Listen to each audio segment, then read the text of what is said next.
Hi, it's Steve. Today we'd like to show you how to change the dairy door on your refrigerator. It's a really easy job. Let me show you how we do it. Now to change this part, we're simply going to open up the refrigerator door. And if your old dairy door is still in place, just depress one side, pull it towards you, lift it away from the mounting stud on the liner, discard the old part.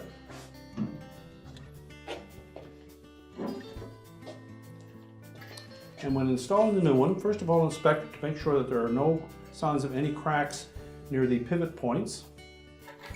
We'll also make sure that the notched out portion is facing down. So we're simply going to press it onto one of the studs on that liner and just depress the opposite side enough to clear the stud on the opposite side. Make sure it turns freely. And your repair is complete.